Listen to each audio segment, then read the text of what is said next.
interno. Hablamos del agua, del biograma, hablamos de la osmolaridad, hablamos del movimiento del agua, hablamos de las ondas, hablamos de la osmolaridad. Todos esos conceptos ya están claros. Hoy día comenzamos trabajando las funciones del riñón. Y hoy día vamos a comenzar con este primer capítulo que es la filtración glomerular.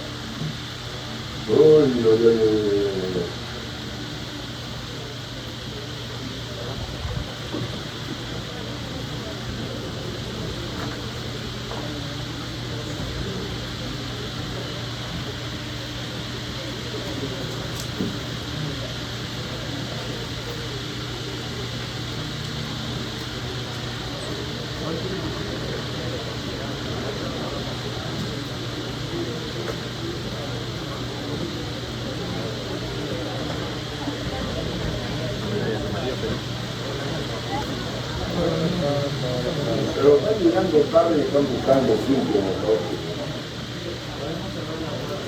Han tenido clase ya, aceptados. Ya fácil, chicos, fácil.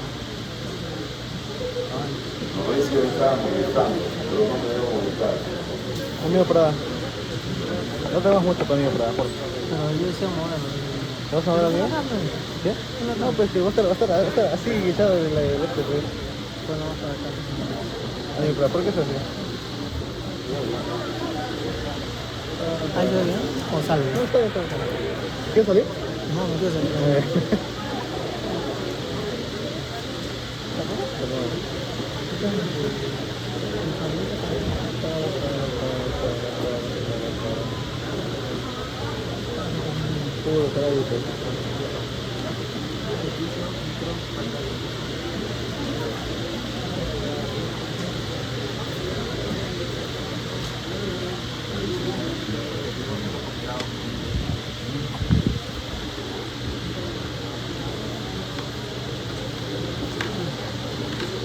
Ya, ahora sí podemos comenzar.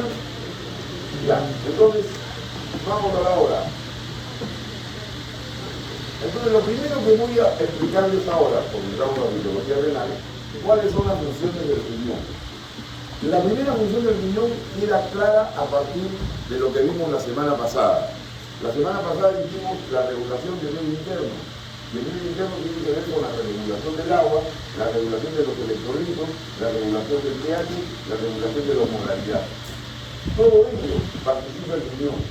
A veces como el más importante regulador o como un coadyuvante en la regulación, pero en todos participan. Si yo tengo más o menos agua por el riñón, si tengo más o menos sodio por el riñón, si tengo variaciones en mi pH, el riñón trabaja en ello y en la osmolaridad también. Entonces, es la primera función del riñón. Segunda función, tiene que ver con el volumen de agua. ¿No es cierto? Que es una función del medio interno. Y para eso trabaja en pareja con hormona antidiurética. Ya de ahora va indicando el nombre. Hormona antidiurética es para que yo orine menos. Por lo tanto, la hormona antidiurética saldrá cuando a mí me falte agua. Cuando me falte agua, yo voy a orinar menos para retener el agua y así suplir lo que me está faltando. Tengo que ver con la regulación de los electrolitos, sodio, potasio, calcio, magnesio, fósforo. Con todos ellos trabaja el riñón.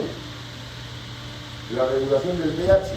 Ya han hecho la clase de respiratorio, ya han hecho pH, y ya saben que el pH se regula tanto en los pulmones a través de la eliminación mayor o menor de anhídrido carbónico y en el riñón a través de la mayor o menor eliminación de bicarbonato. ¿No es cierto?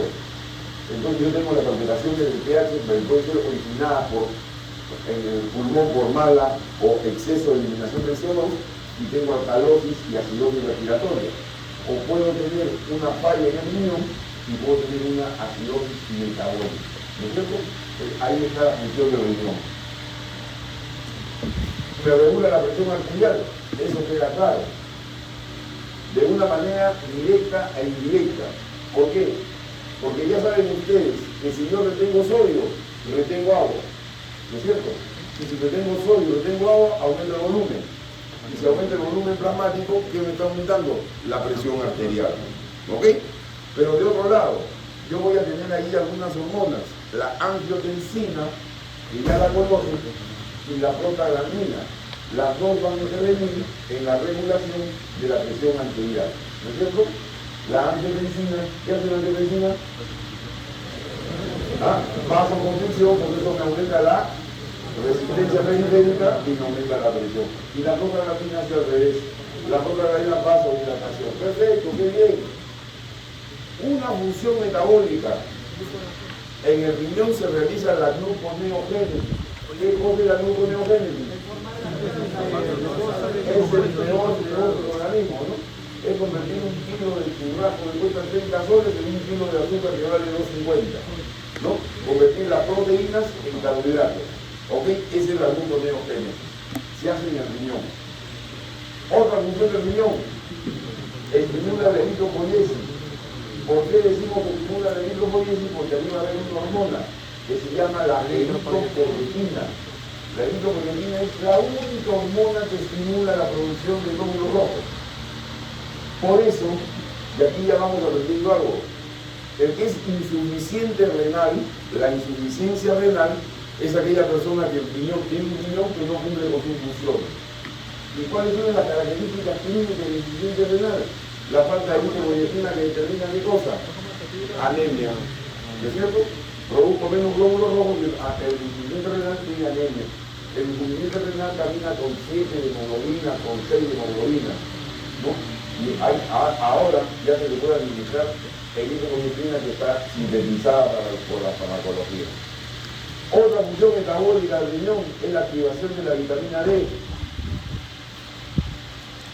¿Cuál es la función de la vitamina D? Función de la vitamina D.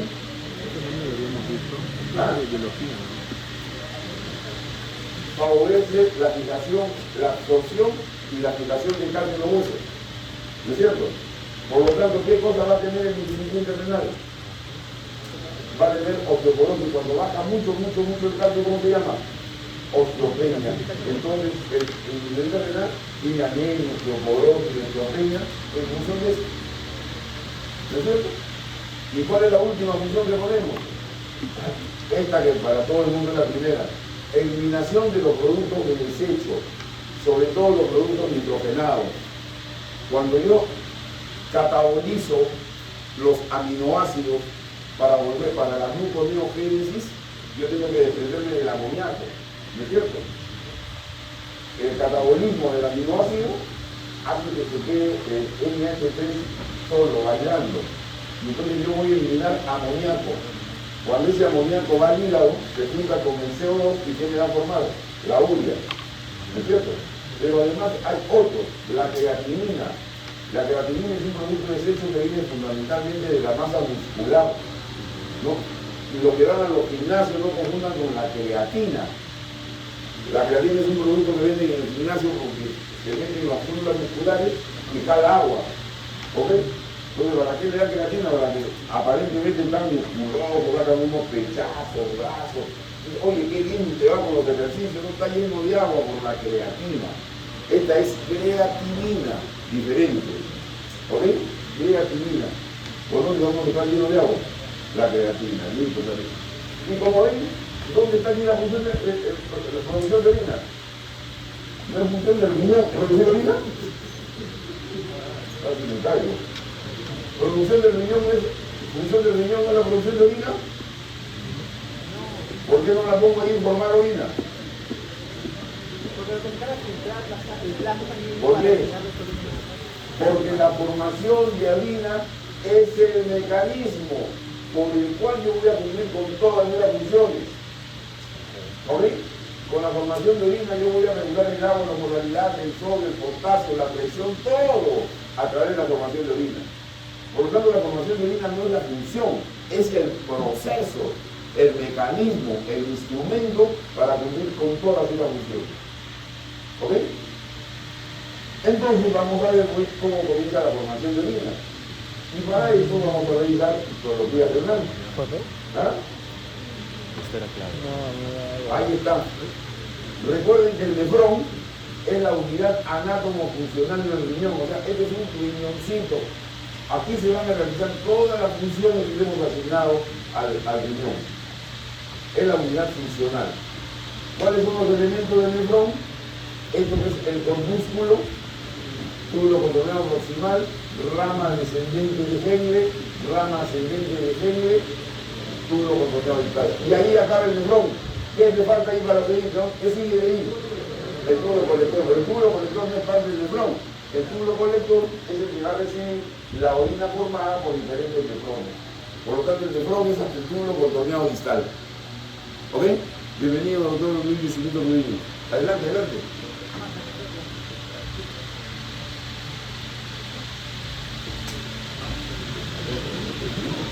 Listo.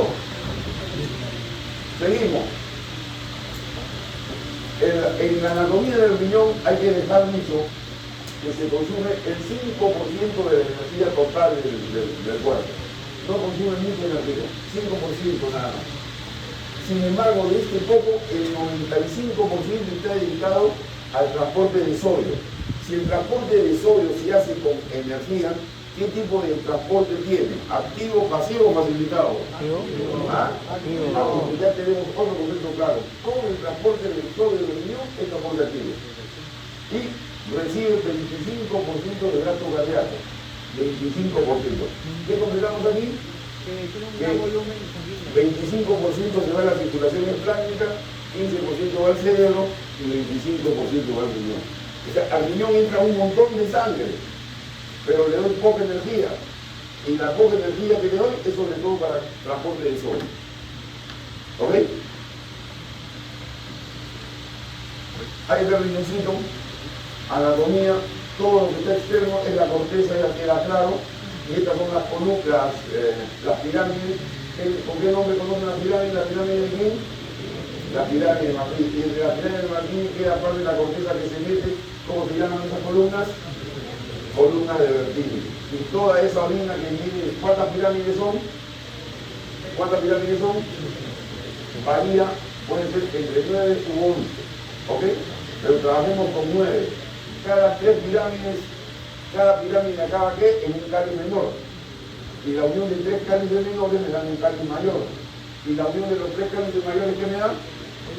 ¿Qué me da? La pelvis renal. Y de ahí sale el útero. Esto es lo mismo que hemos dicho. Ahí está acá. ¿Cuántas pirámides acá? 1, 2, 3, 4, 5, 6 nos han puesto. Cáliz menor, cáliz mayor, 6. Y de ahí sale el útero. Listo, seguimos. Muy bien. ¿Cuál es el concepto que tiene que quedar aquí de infectología que nos va a preguntar la fisiología? Que el nefrón está distribuido así estructuralmente, sin variaciones. ¿Cuál es? En la corteza, yo solamente tengo los corpúsculos, el túbulo contorneado proximal, el túbulo contorneado distal. Estos solamente están en la corteza.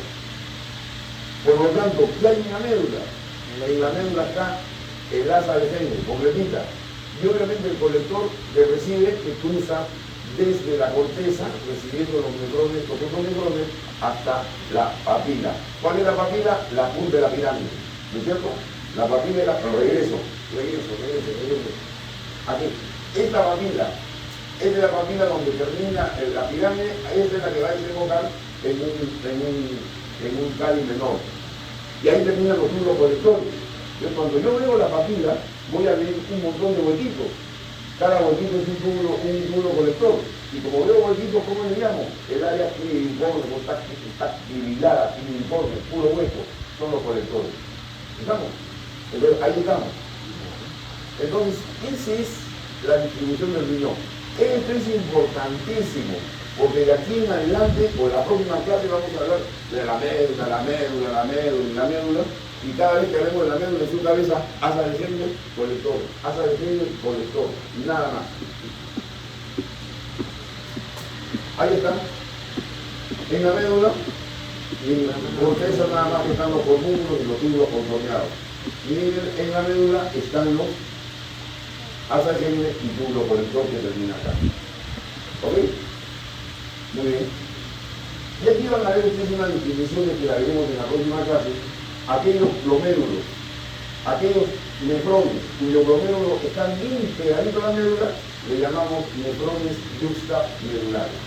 Yuxta, al costadito de la médula. Circulación renal. dos cosas hay que tener en cuenta aquí. La estructura de la circulación del glomérulo y el acompañamiento de los capilares. Vamos a ver de qué se trata. En la estructura,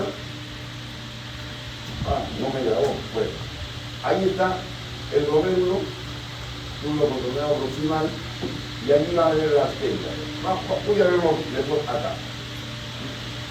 Oh, se me pasó esa lámina. Se me pasó esa lámina. Nada. Ya. No grabó, no ha grabado todos los cambios que he hecho. No ha grabado los cambios que he hecho. Bueno. Regreso. No, la circulación renal. ¿Qué pasa? Normalmente en la circulación general, la arteriol ¿en qué termina? ¿La arteriol en qué termina? En un capilar. ¿Y después del capilar qué sale? Una vénula.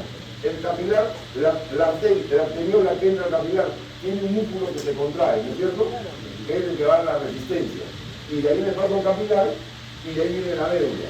La vénula tiene algún músculo, la vénula tiene algún músculo, no tiene nada, ¿no es cierto? O sea, la resistencia en el sistema circulatorio está en la arteriola. ¿Qué ocurre aquí en el riñón? Que viene la arteriola, que le vamos a llamar aferente. Y luego la arteriola aferente viene el glomérulo. Pero el glomérulo no es una sola ramita, sino es un ovillo glomerular. Y en ese ovillo glomerular que va a salir otra arteriola, que es la arteriola aferente. Y después de ella le siguen los capilares. ¿Ok? Entonces, ¿dónde estará la resistencia? ¿En la arteriola aferente o en la arteriola eferente? ¿Dónde estará la resistencia? ¿Dónde? ¿Aferente o eferente? ¿Ah? En ambas. En ambas. ¿A predominio de quién? ¿Aferente o eferente? Eferente, la más distal. La más distal, o sea, ¿cuál es la última resistencia? La eferente, porque de ahí viene el capilar de la verdad. ¿Ok? Entonces, miren ustedes. Aquí está la arteriola que entra, arteriola aferente, el capilar, luego sale la arteriola eferente, ¿ok? Que acompaña los túbulos, y a medida que camina por los túbulos se va convirtiendo en vénulas, y esa vénula después regresa a la circulación por la vena renal. ¿Ok? Esa es la diferencia. Muy bien. Entonces, ¿cómo está la distribución? Aquí la vamos a ver. Este es como para uno. De la arteria aorta sale la arteria renal. La arteria renal se va a dividir entre las columnas, entre las pirámides. Cada pirámide funciona como un lóbulo. ¿Ok? Entre las pirámides se va a meter la arteriola esta arteria, que se va a llamar una arteria interrobal. Cuando llega al borde entre corteza y médula, va a haber una arteria que va a ser un arco, que es la arteria arcuata. Y de aquí va a salir unas arteriolas lobuliares. Y de allí de las arteriolas interlobuliares van a salir las arteriolas aferentes. Y de la arteriola aferente viene el glomérulo, y de allí va a venir la arteriola eferente, ¿ok? Y de ahí vienen los capilares. ¿Estamos? O sea, eso es. Entonces, miren ustedes todo el recorrido que tiene que tener nuestra sangre. Y entonces, este dato es importante, que también es importante para nosotros. La mayor parte de la mayor cantidad de sangre que llega se va a la corteza. Y un poquito de sangre va a la médula. ¿Qué importancia tiene esto? Que el transporte de sodio, que requiere mucha energía, es de vital importancia en el asa de Henle. ¿Dónde está el asa de Henle? ¿En la corteza o en la médula? Entonces, ¿qué pasa? La médula que va a tener un montón de chamba con el transporte de sodio, recibe poca sangre y por lo tanto poco aporte de oxígeno. Por esa razón, ojo acá, cuando yo estoy con un shock, con una hipotensión y tengo menor flujo de sangre al riñón, ¿quién es el que sufre primero? ¿La corteza o la médula? ¿Quién sufre? La médula. Y entonces caigo en una patología que se llama necrosis tubular aguda, que es un tipo de insuficiencia renal, que está basado en esto nada más, que la médula recibe poca sangre y gasta mucho oxígeno. Apenas cae el aporte de oxígeno, se necrosa. Necrosis tubular aguda. Ahí está. Por eso podemos aquí, la médula es muy sensible a la disminución del flujo renal. Y ahí está lo mismo que le he dicho, pero acá viene una segunda parte. Ahí está la arteria acuata, ¿no? Acá está la arteria acuata, no está la arteria acuata acá, la interlobulillar, ¿no? Sí, esta es la acuata, la interlobulillar, y ahí está la arteriola aferente. ¿Está bien este dibujo o está mal este dibujo? ¿Está bien este esquema o está mal este esquema? ¿Ah? ¿Está bien este esquema o está mal este esquema? ¿Ah? Los colores no coinciden porque la arteriola aferente sigue siendo roja o sigue siendo sangre roja. ¿Estamos? Arteriola aferente.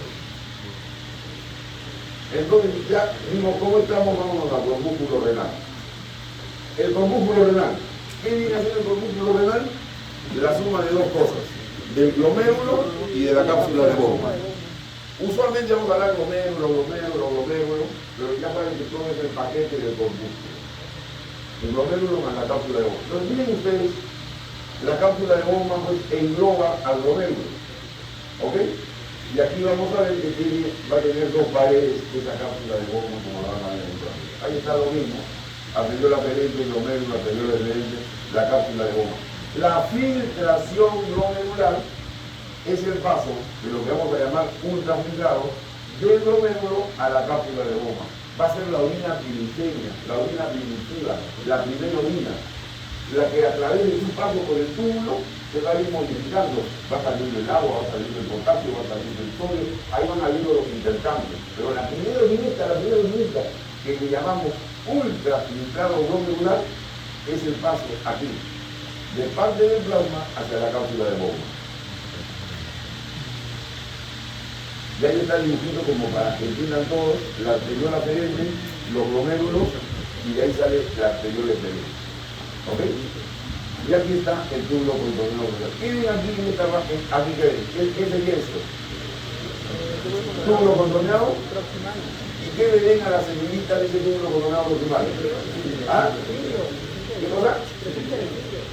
¿Cilios? Microvellosidades. Y si tiene microvellosidades, ¿qué función está cumpliendo esta célula? De absorción. Entonces, ahí ya está el túbulo contorneado proximal listo para absorber. ¿Ok? Seguimos. Entonces, acá vamos a ver ya en detalle los elementos del corpúsculo. Ok, entonces, miren mi bonita. Acá está la arteriola aferente. Y aquí está la arteriola aferente. Primera célula que menciono. Esta arteriola aferente, ¿qué cosa debería haber en la capa media de una arteriola? ¿Cuál es el tejido de la capa media de una arteriola? ¿Ah? La membrana basal. ¿Cuál es? Membrana basal. Músculo liso. Pero en esta arteriola aferente no hay músculo liso. Hay unas células especiales que se llaman células juxtaglomerulares. Estas células juxtaglomerulares, ya vamos conociendo, son las que van a secretar la renina. Y ya ustedes conocen la renina. ¿Dónde está la renina? ¿Para qué sirve? ¿Para qué?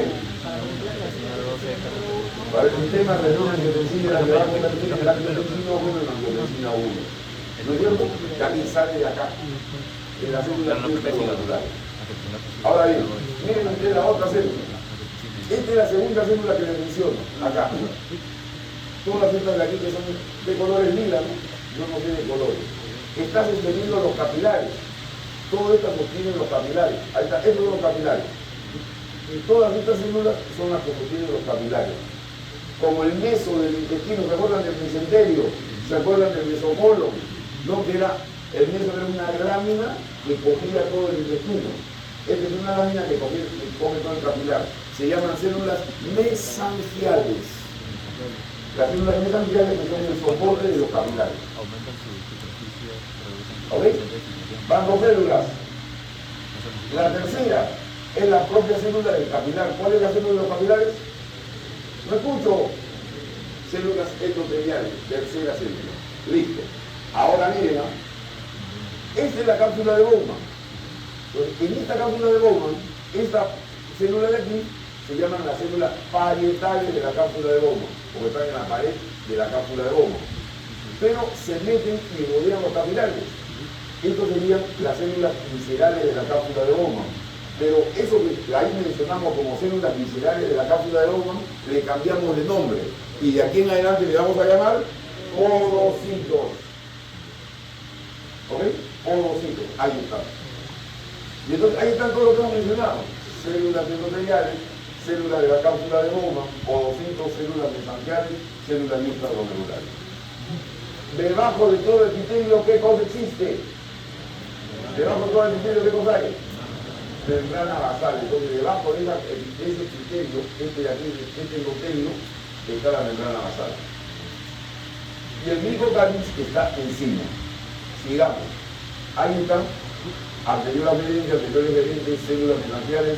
Aquí está la célula capilar. Y acá está el podocito, ¿no? Acá están las células parietales de la cápsula de Bowman. Células parietales de la cápsula de Bowman. Y esto sería un podocito. ¿Ok? Si sigo viendo, ahí está el glucocáliz, o glicocáliz. ¿Qué cosa es el glicocáliz? Una glicoproteína.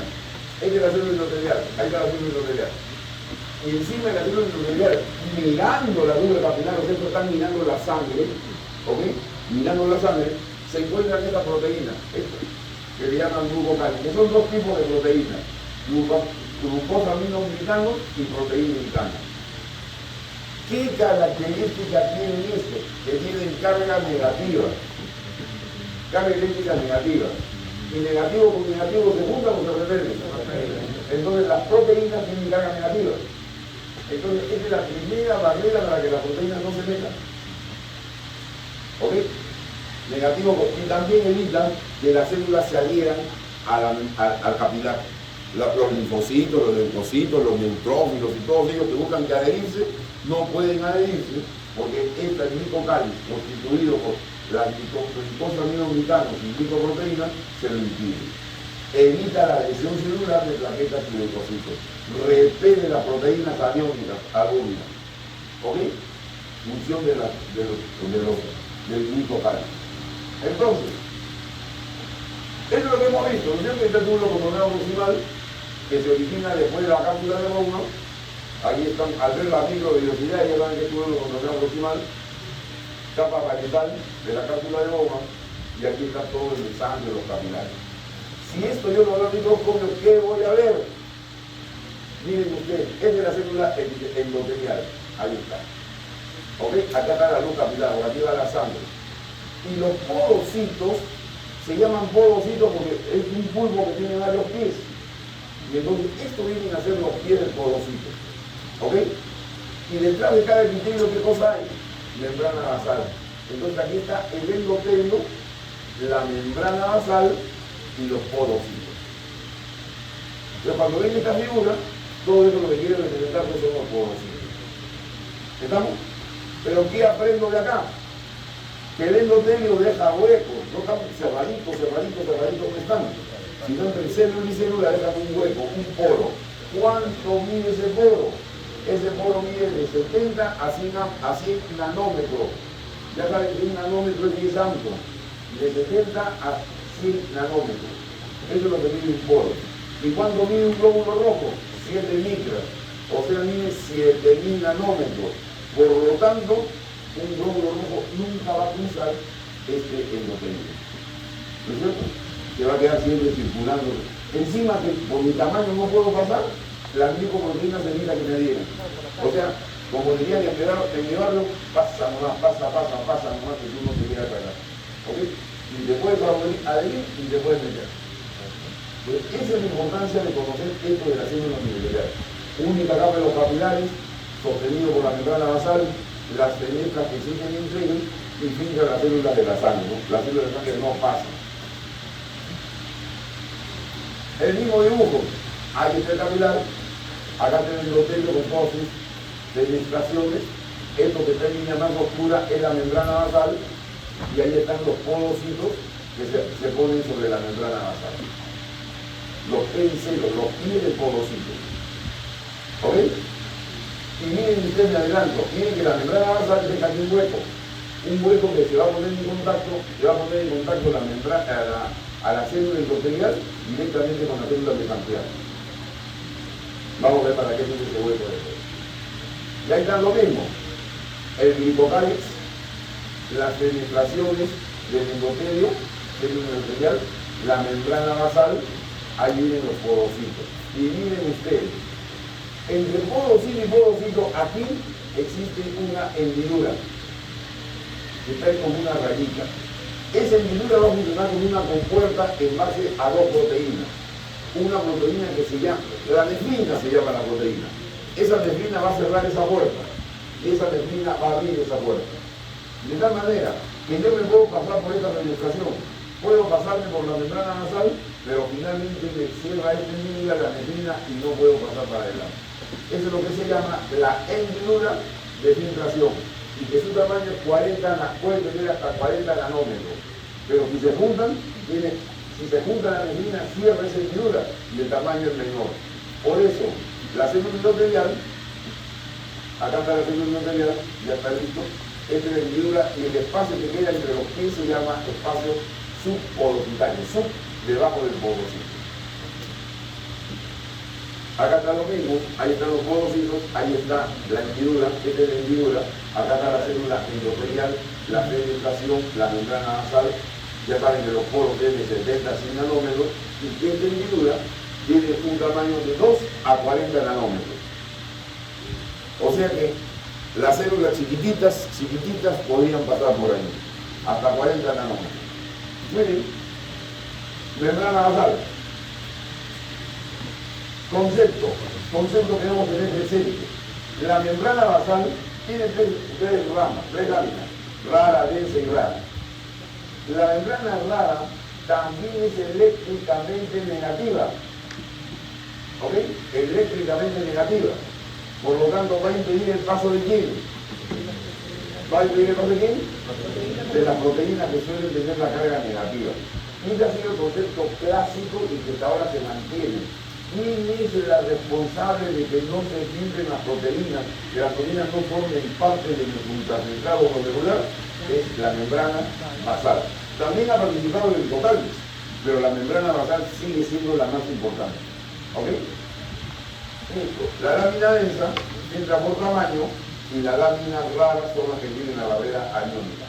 Miren ustedes el mismo dibujo, ¿no? Acá está el lumen del capilar, acá está la célula endotelial, ahí está la penetración, ¿no? Grande, el hueco grande, la membrana basal, los podocitos y aquí están las hendiduras. ¿No es cierto? Ahí están las hendiduras.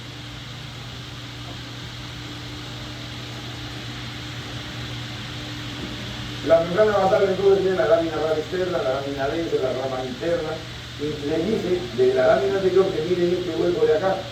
La membrana basal deja este hueco. Hueco funcional. Hueco funcional. ¿Qué pasa? Por allí se pasan algunas sustancias de desecho. Si yo tengo, ya me dicen inmunología, ¿no es cierto? ¿Todavía? Están haciendo inmunología. Cuando yo tengo un complejo inmune antígeno-anticuerpo, ¿ok? Reacción tipo 3, ¿se acordarán? ¿Cómo se acordarán? Una reacción antígeno-anticuerpo tipo 3 que se haya realizado en el núcleo capilar, ¿dónde se va a meter? Se va a meter por ese hueco, se va a meter a la célula mesangial. Y por eso la célula mesangial tiene que ver mucho con los procesos inflamatorios que hay en el riñón. La glomerulonefritis, por ejemplo, tiene mucho el sustento en la inflamación que hay a partir del mesange. Célula de la cápsula de Bowman, dos tipos, la célula epitelial paritaria, ya hemos mencionado, y la visceral, que es el podocito. Está de más decir que en el caso de la membrana basal, son las más grandes del glomérulo y tiene sus procesos primarios. Ahí está, es un pulpo. ¿Ok? Saco el pulpo y ahí está el podocito. ¿Hay algo que decir? Esto de acá. También hay un glicocálix entre el podocito y la membrana basal. Hay dos capas de glicocálix. El glicocálix está en el endotelio mirando la sangre y el glicocálix está en el podocito mirando la membrana basal. ¿Ok? Con la misma composición. Y ahí está la hendidura. Acá está un podocito, acá está el otro podocito, aquí está la membrana basal y ahí está la hendidura. Ahí está la hendidura. Y les dice que la hendidura iba a aumentar o disminuir el tamaño entre 2 y 40 nanómetros. O sea que la hendidura va a funcionar como un cierre. En algún momentito cierro el cierre y no pasa nada. Y en otro momentito abro el cierre y pasa todo. ¿Quién es el cierre? La nefrina. Esa es la nefrina. ¿Ok? Pero la nefrina, ¿no? Esa nefrina se agarra de otra que se llama la podosina. Ya no tengo esa lámina, me cambió la lámina. La podosina está dentro del podocito. Es como si fueran los postes de la nefrina. La podosina está en el podocito. Y allí es donde se encuentra la nefrina y de ahí viene el cierre. ¿Ok? Con dos hormonas, dos proteínas que tienen que ver con el cierre de hendidura. Podosina y nefrina. Y las células mesangiales, el meso, la que tienen el soporte de todo el capilar, tienen capacidad de contracción. A ver, pensando con el pensamiento. El mesangio, en el extremo del mesangio, como si fuera el intestino, está todo el capilar. Si el mesangio se contrae, ¿qué pasa con la longitud del capilar? ¿Aumenta o disminuye? Disminuye. Y si disminuye, ¿habrá más o habrá menos filtración? Menos filtración. Y al revés, si se relaja el mesangio, va a aumentar la longitud. ¿Y qué pasará con la filtración? ¿Aumentará o disminuirá? ¿No escucho?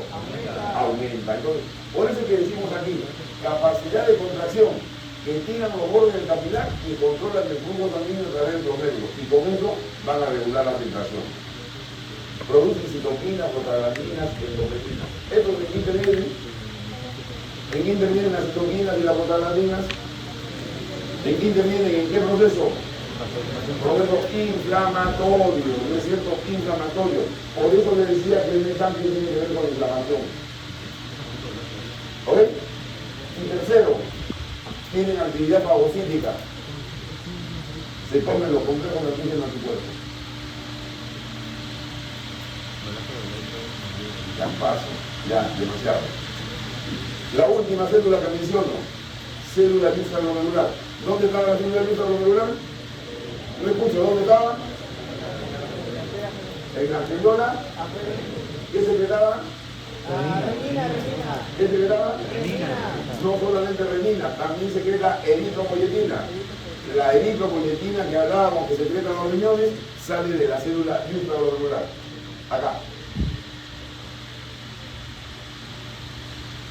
Pero ¿cuándo se quedará renina la célula extraglomerular? ¿Cuándo qué? Cuando hay baja concentración de cloruro de sodio. ¿Y quién detecta eso? Muy bien. Aquí, junto, la célula intraglomerular no trabaja sola. La célula intraglomerular tiene sus socios, su compinche. Así como el doctor Boyo aquí en el decanato tiene su compinche, que es el doctor infinito, así la célula intraglomerular tiene su compinche, que es la mácula densa. ¿Estamos? Y la mácula densa es la que se va a encargar de detectar si la concentración del cloruro de sodio baja. Y si baja la concentración del cloruro de sodio, le pasa la voz a la intraglomerular. Célula intraglomerular secreta renina que ha bajado la presión. Lógico, si baja la presión, va a llegar, como lo veremos en la próxima clase, menor cantidad de cloruro de sodio acá. Ahí sale la renina y de ahí viene el mecanismo de la renina, angiotensina, aldosterona. ¿Ok? Y ahí está, células de la mácula densa, ahí están las células mesangiales y aquí están las células extraglomerulares. Todas ellas trabajan en mancha. Pero ¿cuál es el concepto que se te está pasando? Que el túbulo contorneado distal es donde está la mácula densa. El túbulo contorneado distal, o sea, va a situarse, cuando llega al glomérulo, va a situarse entre la arteriola aferente y la arteriola deferente, como están viendo aquí.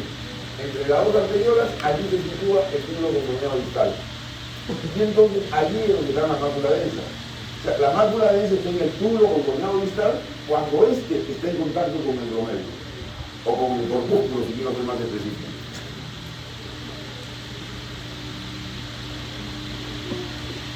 Ahí está la mácula densa. No tengo nada más que decir. Listo, seguimos. Todo este es el aparato extraglomerular. las células intraglomerares, la mácula densa y las células mesangiales extraglomerares. ¿Por qué le llamamos células glomerulares, células mesangiales extraglomerares? Miren el dibujo. Dentro de este paquete están las células mesangiales, como hemos visto en otras láminas. A ver otra lámina. Acá. Tienen las células mesangiales, todas ellas están metidas entre los capilares, pero quedan unas que quedan afuera del glomérulo. Estas son las células mesangiales extraglomerares, que con la mácula densa y la célula intraglomerular forman todo lo que se llama el aparato intraglomerular. Ahí está. Como para uno está la lámina, ¿no? Como para uno. Aquí estará la célula intraglomerular, mácula densa, células mesangiales extraglomerares. Porque las de aquí son las células mesangiales intraglomerares. Y listo, recién vamos a completar la clase. Lo que hemos hecho es una revisión de histología, porque si yo no entiendo la histología, no voy a entender nada de lo que viene. ¿Ok? Comenzamos la clase. Aquí están las funciones del riñón que ya las revisamos al comenzar. Y entonces, ¿en qué habíamos quedado? Que la formación de orina era el mecanismo por el cual el riñón utilizaba para cumplir con las funciones que hemos visto. Regulación del agua, de los electrolitos, de la molaridad del pH, etc. ¿Ok? Esa formación de orina tiene 3 pasos. El primer paso se llama filtración, el segundo paso se llama reabsorción y el tercer paso se llama secreción.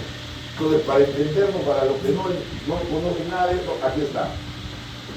Del glomérulo a la cápsula de Bowman van a pasar por minuto 125 mililitros de lo que se llama el ultrafiltrado glomerular. 125 mililitros. Si yo orinara los 125 mililitros en su totalidad, en 10 minutos yo me habría orinado 1 litro 250. Y en 50 minutos o 60 minutos me habría orinado 7 litros. ¿No es cierto? Me quedaría, en 1 hora me quedaría sin sangre. Me quedarían con los glóbulos rojos secos, sin sangre, sin nada de plasma. Yo que quiero ser más dependiente. ¿Estamos? Entonces, esa filtración nos lleva a un segundo paso. El segundo paso es la reabsorción. ¿Cuánto reabsorbo? 124. ¿Cuánto me queda? Nada más que 1, que es lo que yo voy a orinar. Va a haber un fenómeno de secreción aquí a lo largo del túbulo, pero que va a ser mínimo. Lo que es que es 1 mililitro. Si yo, ¿cómo dice el profano, el vulgo, el del popular, qué función hace el riñón? ¿Cómo dice la gente? ¿Cuál es el lenguaje popular para la función del riñón? Es el que lava la sangre. ¿No es cierto? Es el que lava la sangre. ¿Y cómo hace usted para lavar la ropa? Primero no la mojan, la empapan y después no le escurren para sacar el agua. Es lo mismo que hace el riñón. Filtro y después todo lo reabsorbo. Y en esa filtrada y en esa reabsorbida yo cojo 1 mililitro por minuto, lo que estoy eliminando lo que yo no quiero. Lo que yo no quiero tener. ¿Estamos? Porque el mínimo es importante la filtración y la absorción. Si yo tengo que poner en importancia, ¿cuál es más importante? ¿La filtración, la reabsorción o la secreción? ¿Cuál es la más importante? ¿Pero hablar de la absorción sin filtración? Entonces, ¿cuál es más importante? La filtración. Si no hay filtración, no hay función renal. ¿Ok? Miren ustedes mi concepto, si no hay filtración, no hay función renal. Por lo tanto, todo lo que yo voy a medir como función renal tiene que ver con la filtración.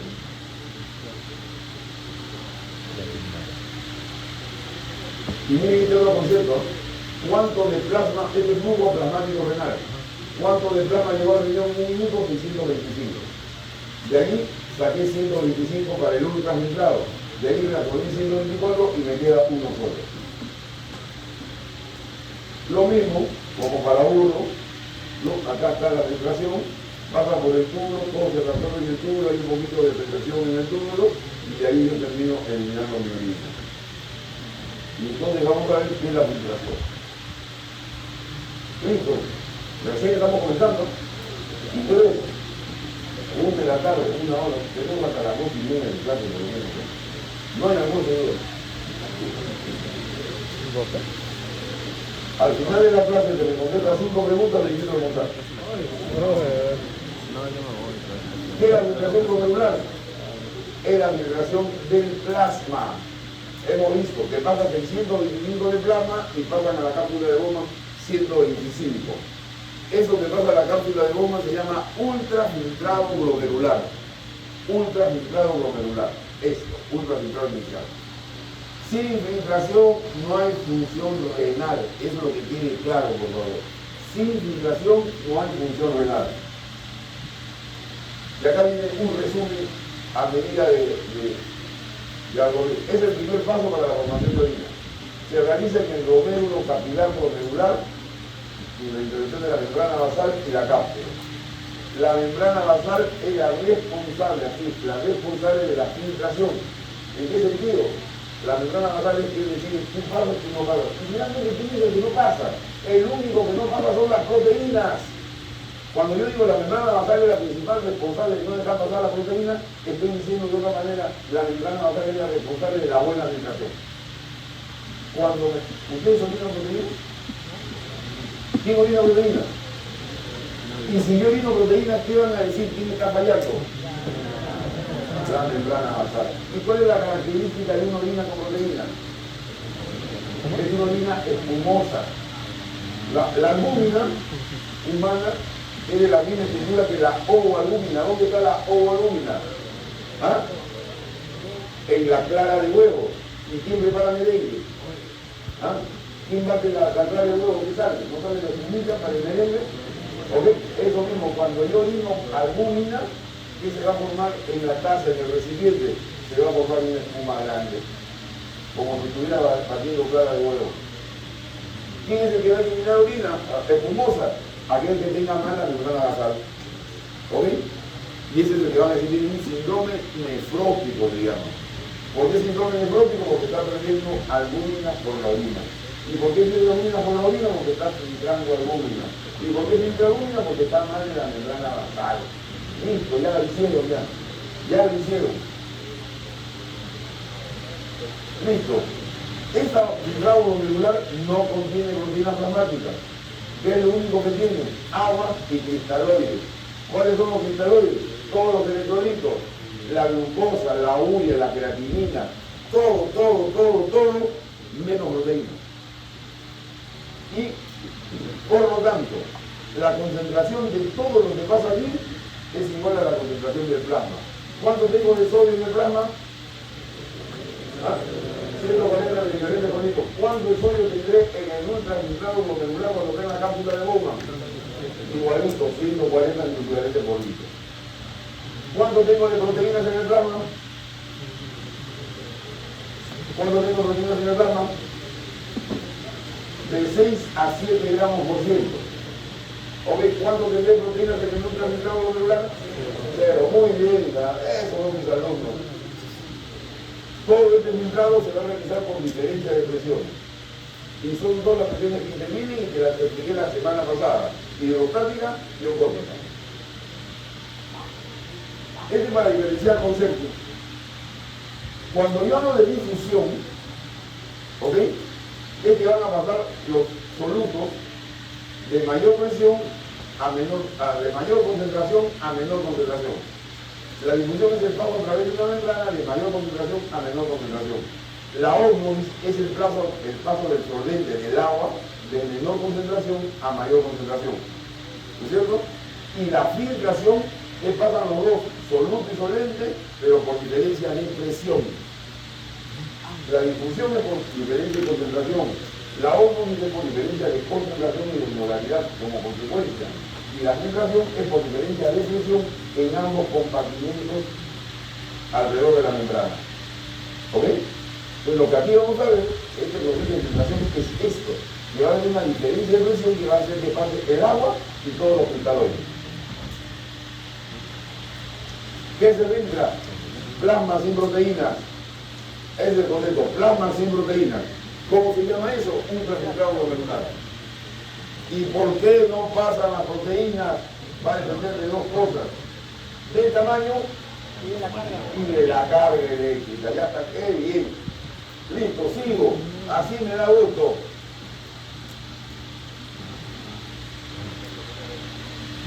¿Qué pasó? Se repitió. Composición del blindado. Ya, está de más decir. ¿Entendés? Separa cristaloides de coloides. ¿Coloides quiénes son? Las proteínas. Albúmina en la cabeza. Tampoco los iones. Hay algunos iones que están unidos con la proteína. Como el calcio. Como el calcio está unido a la proteína, la concentración del calcio en el ultrafiltrado glomerular será igual que la concentración del calcio en el plasma. No, será menos porque hay calcio que está fijado a la proteína. Y así como el calcio hay algunas otras moléculas fijadas a la proteína. Esas tendrán menor concentración en el ultrafiltrado glomerular. Moléculas menor de 42 angstrom, o sea, de 4 nanómetros. Casi todas ellas son moléculas menores de 4 nanómetros. En la práctica, lean por favor, no he hecho 100 tomas, pero leanlo para el examen. ¿Quién filtra? ¿Quién filtra? Miren, este es un gualmín, ¿ya? Un gualmín. En el capilar está el agua pasa a la cápsula de bomba. ¿Quién más pasa? Los cristaloides. Entonces todos ellos van pasando al otro lado, pero ¿quién es el que no pasa? Las proteínas. ¿Ya? Se concentran. Al pasar el agua, después de pasar por el glomérulo, las proteínas estarán más concentradas. ¿No es cierto? Porque si yo fui proteína, iba con 4 aguas, al pasar por el capilar, me quedé con un agua nada más, proteína y un agua. Estoy más concentrado. ¿Ok? Ya, ¿qué estructura filtra? ¿Quién es el que filtra finalmente? Ya, finalmente, pero ¿cuántos filtros han habido? Ya, ahora sí, como alumno de fisiología renal del doctor Iván Borel, ¿cuáles son las capas que he tenido que pasar para ser filtrado? Primero, glicoproteína. Segundo, la fenestra en el endotelio. Tercero, y cuarto, hendidura, sí, hendidura, pero porosito. Pero ¿quién es el profe? Aquí le damos toda la responsabilidad, ¿a quién le damos? A la membrana basal. Ahí está. Listo. ¿No hay más? Mediación de glucocálix, membrana basal glomerular. Hay otro glucocálix entre el pedicelo y la membrana. Y finalmente el diafragma de las hendiduras. ¿Cómo se llama la proteína de constituye el diafragma de las hendiduras? ¡Repucho! Muy bien. Ahí está, como para burro.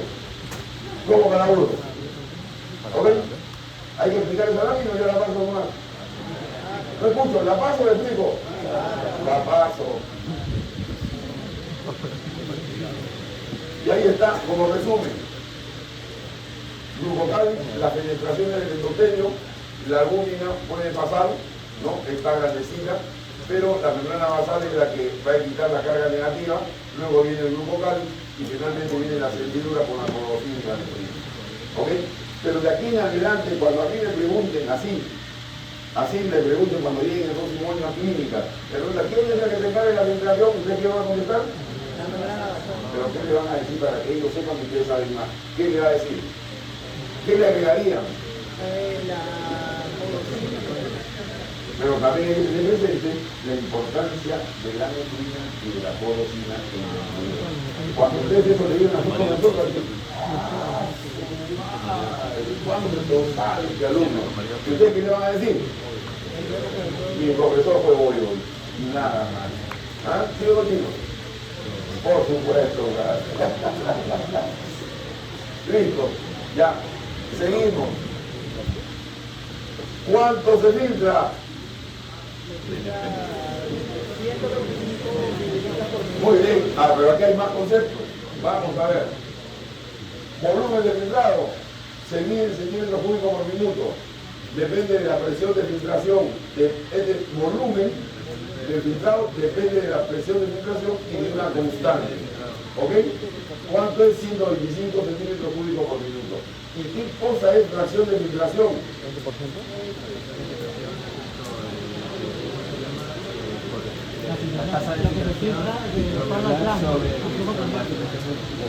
Entonces miren ustedes, gasto cardíaco, 4 litros por minuto aprox. Y allí el flujo sanguíneo renal más o menos es del 25% dijimos, 1 litro 200 va de sangre. Pero de ese litro 200, si el hematocrito es 45%, el 55% sería el plasma. Y entonces más o menos es 625 centímetros cúbicos de la cantidad de plasma que llega al riñón. ¿Y de allí cuántos filtros? ¿De allí cuántos filtros? No escucho. Entonces yo hago una proporción. 125 de 625, ¿cuánto es? 20%. Eso se llama fracción de filtración. ¿Ok? ¿Cuánto del plasma he sacado para que sean, muchachos? Mira, como pequeña llamada. Listo, esa es la fracción de filtración. Listo, lo mismo, ya. ¿Le repito o ya sigo? ¿No escucho? Sigo, ya está. Muy bien. Este es otro concepto. ¿Qué porcentaje de mujeres hay en la Facultad de Medicina? ¿Ah? 55, ¿qué porcentaje de mujeres hay en la facultad? 1, 2, 65%. ¿Ok? Ese es el porcentaje. Y cuando yo pregunto cuántas mujeres hay, ¿cuántas serían? Si yo digo que hay 3.000 alumnos, ¿cuántas mujeres habrán? 75% de 3.000 serían más o menos 1.900. ¿Ok? Una cosa es hablar en porcentaje y otra cosa es hablar en valores absolutos. En porcentaje quiere decir 75% de mujeres y en valores absolutos 1.900 mujeres. Muy bien. Cuando yo digo 145 mililitros por ciento, por 145 sodio, 140 miliequivalentes por ciento, ¿qué estoy hablando? ¿Del porcentaje o de valores absolutos? Porcentaje de valores absolutos. Digo 145 miliequivalentes por litro. Ahora estoy hablando de porcentajes o de valores absolutos. ¿Ah? Valores absolutos. Valores absolutos. Muy bien. Si eso yo lo llevo al tiempo, voy a tener lo que se llama la carga filtrada. ¿Por qué? Porque en la carga filtrada yo voy a decir cuánto de sodio entró por minuto al glomérulo. Yo tengo 145 miliequivalentes por litro. ¿Ok? Y si digo que se filtró 1 litro, ¿cuántos miliequivalentes de sodio ingresaron al riñón? 145. Todo se confundieron. No la agarraron. A ver, acá, pizarrita.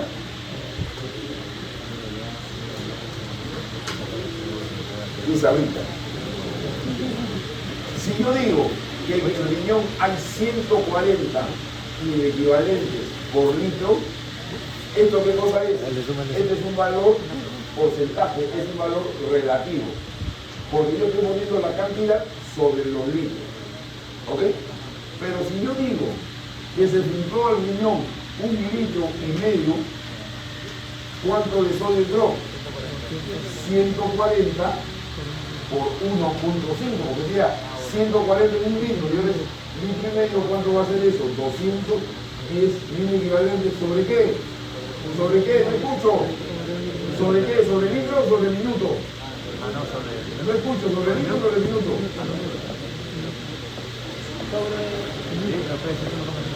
Estoy en inglés, te vuelvo a llamar.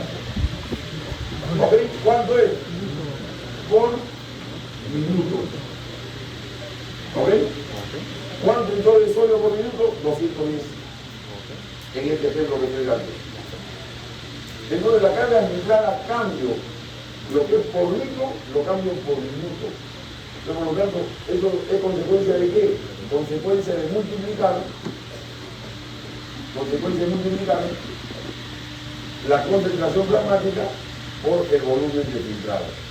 En este ejemplo que doy aquí, tenía yo 100 miligramos por ciento de glucosa. ¿Ok? Caramba. 100 miligramos por ciento de glucosa y se filtró 120 centímetros cúbicos en un minuto, entonces ¿cuánto es filtrado de glucosa? 120 miligramos en cada minuto. ¿Ok? Esto de carga filtrada va a ser un concepto muy importante para la próxima clase que hagamos de absorción tubular. ¿Qué más tenemos? ¿Cómo se filtra? Este es el esquema que yo le quería pasar temprano, pero lo que expliqué. En la circulación normal tiene la arteriola, el capilar y de ahí viene la vena. En el riñón tiene la arteriola ferente, el glomérulo tiene la arteriola eferente y de ahí viene el capilar peritubular, vaso recto y de ahí viene la vena. Ahí está la diferencia. ¿No es cierto? Esa es la finalidad de pasar temprano. Listo. Entonces, ¿qué habíamos visto que era la presión hidrostática? Es la presión que ejerce el fluido sobre la pared, ¿no es cierto? Por lo tanto, la presión va a orientar a sacarme de la pared que me contiene. ¿Ok? Entonces, la presión hidrostática trata de sacarme el líquido del capilar, cruzar toda la barrera de filtración y llevarme a la cápsula de bomba. ¿Y cuál es la otra presión? La presión osmótica. ¿Cuál es la presión osmótica? ¿Cómo la definimos? Es la que chupa el agua, ¿no es cierto? La presión que chupa el agua, que depende de la polaridad. Entonces la presión osmótica es la que va a jalar agua. ¿Por qué? ¿Dónde están las proteínas? ¿Están en el capilar o están en la cápsula de bomba? No escucho, ¿dónde? Entonces, ¿quién va a chupar el agua? ¿Quién va a chupar el agua? El capilar. Ahí está la presión osmótica que va a jalar el agua. ¿Ok? Y tenemos una que es la resistencia tisular. Ajá. Eso. A ver. Acuérdense que la cápsula de bomba también va a tener líquido. Escúchame. La cápsula de bomba también va a tener líquido. Entonces también va a tratar de empujar el líquido hacia el otro lado. Pero tiene menos volumen. ¿No es cierto? Por lo tanto va a tener una presión hidrostática de la cápsula de bomba que va a ser mucho menor. Y miren ustedes. Aquí la presión, aquí tiene que haber proteínas, habrá proteínas, no casi nada, por lo tanto allí no va a haber nada de presión osmótica. ¿Estamos? Si yo sumo todo esto, ¿cuánto se va a salir la presión de filtración? De 12 a 24 milímetros de mercurio. ¿Ah? Dígame, ¿no la vio? ¿No ve? No sé, no es Hola. No, mi gato está mal bien. Pero en mi foto y en la No habrá ningún problema que se haga algo. Yo no voy a preguntar después. Aquí viene el concepto. Ahora miren, ¿por qué varía? Acá viene. Miren, el capilar sistémico, y esto yo tengo que haber tenido una clase que viene del siglo pasado, en el capilar sistémico, a medida que yo avanzo con el capilar, la presión hidrostática va descendiendo. Pero como las proteínas no se mueven, la presión osmótica está igualita. Por lo tanto, en la primera parte del capilar la presión hidrostática es mayor que la osmótica y por eso sale líquido tisular. Y en la parte venosa, la presión osmótica es mayor que la presión hidrostática, chupa líquido tisular. ¿Estamos? No. Pero ¿qué ocurre en el capilar renal y en el glomérulo? En el glomérulo, esta es la presión hidrostática. ¿Por qué la presión hidrostática se mantiene? Porque acá hay una arteriola excelente que está contraída y mantiene la presión hidrostática a todo lo largo. En el capilar sistémico no hay arteriola después del capilar, entonces la presión hidrostática termina al suelo. ¿No es cierto? Entonces, aquí la presión hidrostática se mantiene. Perdón. La presión hidrostática se mantiene a todo lo largo. Y esta de aquí es la presión osmótica. ¿Por qué va subiendo la presión osmótica? ¿No quiere escuchar? ¿Por qué? ¿Ah? Porque a medida que va saliendo el agua se va concentrando más la proteína. Y si se va concentrando más la proteína, aumenta la presión osmótica. Y entonces varía. Y por eso es la diferencia. Comienza una diferencia al inicio y termina otra diferencia al final del capilar. ¿Ok? Y solamente sale del capilar. En el capilar sistémico entra y sale. No, en la primera parte entra y en la segunda parte sale. Al revés. En la primera parte sale y en la segunda parte entra. Aquí sale porque la hidrostática es mayor que la osmótica y aquí entra porque la osmótica es mayor que la hidrostática. Pero en el capilar glomerular solamente sale porque la osmótica nunca llega a superar a la hidrostática. Si yo le pregunto, ¿quién es el responsable de eso? ¿Quién es el responsable? mantiene la presión hidrostática nunca cae? Por la arteriola, ahí está la explicación por qué Diosito nos hizo como un arteriol diferente. ¿Ok? Y ahí te voy a explicar la concentración, ya no, ya ahí está porque se concentra, ya no, ya, es unos clones.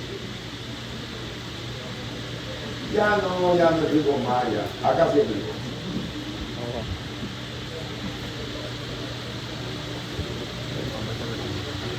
¿Se acuerdan que me decían? Se llama mesangio, para acordarme que es como el meso, en el extremo del mesangio está todo el túbulo capilar, y cuando se contraía el mesangio, disminuía la longitud capilar, y cuando se relajaba el mesangio, aumentaba la longitud capilar. Si aumenta la longitud capilar, habrá más filtración. Si disminuye la longitud capilar, habrá menos filtración. Y ahí está, es simplemente eso. ¿Quién contrae el mesangio para que disminuya este coeficiente y siempre menos? La endotelina, la noradrenalina, la angiotensina y el factor agregante planetario. ¿Y quién me la relaja para que me aumente el coeficiente de filtración y conmigo la filtración? La prostaglandina, factor natriurético arterial y la NRS. ¿Ok? Es el coeficiente de filtración y eso está determinado por el mesangio. Listo, regulación. Miren qué rápido hemos corrido solamente entendiendo bien la histología. Por eso la ciencia básica es clave. Y con esto ustedes lo entienden bien, el capítulo de histología lo van a tratar así, de bajadita. No van a estar sufriendo, Dicen que al menos fisiología. Es lo grave y lo bien. ¿Lo has escuchado? Por eso es nuestra exigencia con ustedes para fisiología. Listo, vamos. Dos mecanismos de regulación, uno intrínseco y otro extrínseco. Vamos a ver cuál es el intrínseco.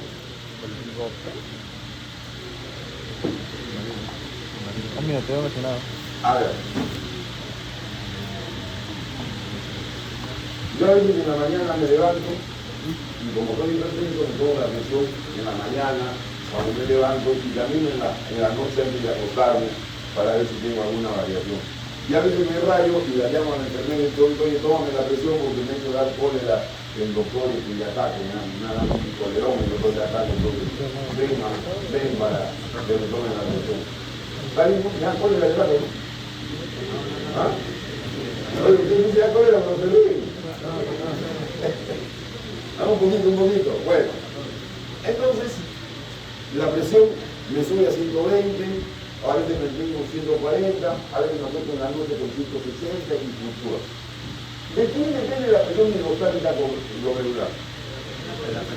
Depende de la presión arterial sistémica. Y si cambia mi presión arterial sistémica, también tendré que cambiar mi presión hidrostática glomerular. Y si me cambiaría mi presión hidrostática glomerular, también cambiaría mi presión de filtración. Y si cambiaría mi presión de filtración, sube, baja durante todo el día, también variaría mucho la cantidad de orina que yo voy a tener. ¿No es cierto? Entonces, ¿eso a qué obliga? ¿A qué obliga? Que el riñón trate de mantener su presión de filtración y por lo tanto su volumen de filtración siempre constante. Que la presión se vaya como loca, suba, baja, pero la presión de filtración y el volumen de filtrado glomerular se va a mantener constante. Esa es la idea. ¿Estamos? Que el riñón no dependa de la variación de la presión arterial sistémica. Porque, regreso acá, ¿qué es lo único que puede cambiar en esta fórmula? ¿Qué es lo único que puede cambiar? ¿La presión oncótica podrá cambiar a lo largo del día? ¿Podrá cambiar la presión oncótica a lo largo del día? No, pues, porque la concentración de proteínas es casi constante, permanente. Yo tendría que desnutrirme para que me vaya bajando a través de los días. Lo único que podría cambiar es la presión hidrostática. Si la presión hidrostática me baja de 60 a 40, sonamos. Y acá hay un concepto que yo no sé que se llama por alto. ¿Cuál es la presión hidrostática capilar mínima que yo debo tener para que haya filtración glomerular? ¿Cuál es la presión mínima? La mínima que yo debo tener es de 40 milímetros de mercurio de presión hidrostática. ¿Y saben cuál es el valor de la presión hidrostática? Más o menos así a grosso modo, es el 60% de la presión arterial sistólica. ¿Ok? Si no hay filtración, ¿hay función renal? ¿Ah? Pregunta otra vez, si no hay filtración, ¿hay función renal? No hay función renal. ¿Cuál es la presión arterial mínima que yo debo tener para que siga habiendo filtración y con una función renal?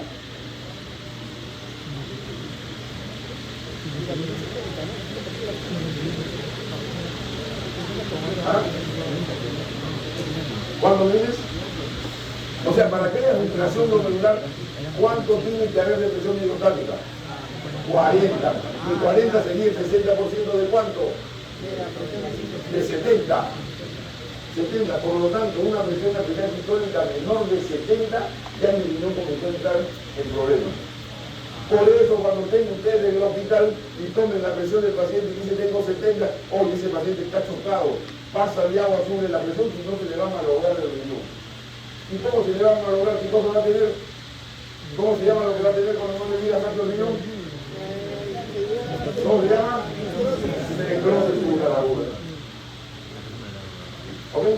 Encima de 2 minutos no le llevo sangre a la médula y mi riñón se hace mugre dentro de mi insuficiencia renal simplemente porque llegué de un médico que no me supo diagnosticar que yo estaba chocado y que necesitaba subir presión arterial. ¿Ok? ¿Estamos? Estamos. Entonces la presión mínima para que mi riñón funcione es 70 milímetros de mercurio de la presión arterial sistólica. Seguimos.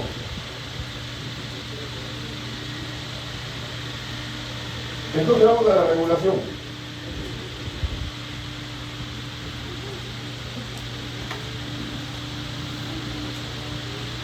Ok. El volumen del filtrado glomerular, o sea, yo cuánto voy a filtrar va a depender de la presión de filtración. Y yo tengo que mantener mi presión de filtración estable. Ok, que no dependa de la presión arterial, porque si no mi riñón va a estar como una bailarina, sube baja. Entonces vamos a ver, ¿qué pasa?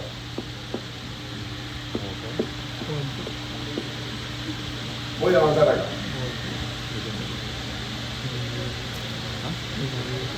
Este es un concepto clave que vamos a dar porque a partir de aquí nos entendemos. Aquí tengo la arteriol aferente, y tengo la presión hidrostática. ¿Ok? ¿Qué pasa si yo produzco una contracción de la arteriol aferente? ¿Qué va a pasar con mi presión hidrostática? ¿Qué va a pasar?